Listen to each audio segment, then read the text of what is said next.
nunca vi um processo ser julgado tão rápido, com tantos réus e com inquéritos ainda abertos, diga-se.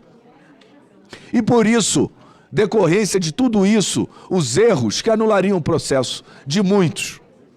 Mas a anistia poderia também ser um caminho, embora tenha algum reconhecimento de culpa, né, para que justifique a condenação e a anistia subsequente, seria um caminho. E disse aqui ao senhor Gonê, quando votei contrário à sua recondução, os homens, grandes homens dessa república estão sendo chamados, e Vossa Excelência, presidente Otto, é um grande homem, porque trouxe a esse plenário, de forma democrática, seguindo o regimento, para a deliberação da maioria, como disse o senador Alessandro, diversos temas, e teve a coragem, não foi covarde em colocar, teve a coragem, o senhor é corajoso, e é um grande homem, é a hora dos grandes homens dessa república, pacificarem esse país.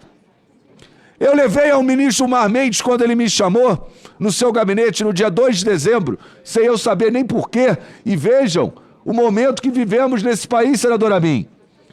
Vai que sai um inquérito sigiloso disso, vai que sai disso, dessa reunião, uma intimidação. E ele me trouxe, e talvez até por lealdade, não me senti intimidado, que decidiria sobre o impeachment. Eles mesmos decidindo sobre como ocorre o processo deles próprios, não o legislativo, que está sendo tolhido nas suas funções sociais e constitucionais, que é o poder de legislar. Mas eu levei ao ministro Gilmar e chamei ele ao brio dos grandes homens dessa república, porque ele é um ministro do STF, a pacificação desse país que só a anistia vai trazer. Só a anistia, porque ainda que alguns não gostem, ela serve inclusive para anistiar os abusos que cometeram ministros do STF, como o ministro Alexandre de Moraes. Sem anistia isso não terá fim. Esse processo será revisto. Aqueles que cometeram abuso no julgamento dessas pessoas serão chamados à responsabilidade. E um dia eles próprios se convencerão de que a anistia, que atende a eles próprios, é o remédio mais eficaz para esse país restabelecer a sua ordem democrática, a ordem que está na nossa bandeira, e o progresso, que é olhar para frente e parar de olhar para trás, que é o que fizemos nesses últimos 4 anos.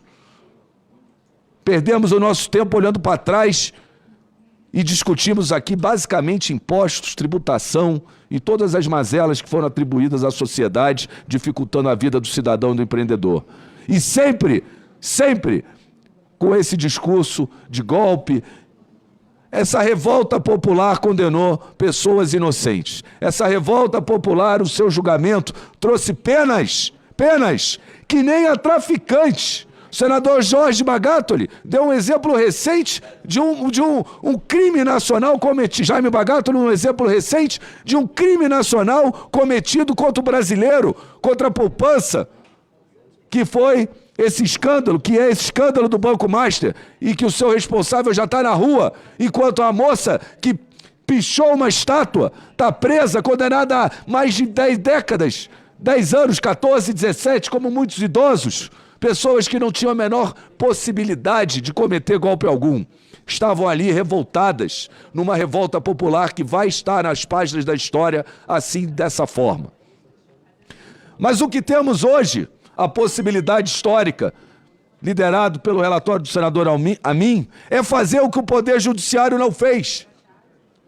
Porque quem aplica a pena é o Poder Judiciário. E eles abusaram, nem a traficantes, bandidos, sequestradores. A gente vê, eu gostaria que recebessem penas como essa, mas não o vendedor do algodão doce.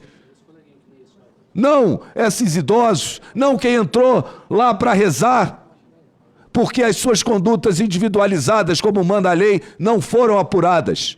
Foram um julgamento de massa, pessoas presas indefinidamente, inquéritos até hoje abertos, que sabe-se lá o que tem lá dentro e entra qualquer um e qualquer coisa.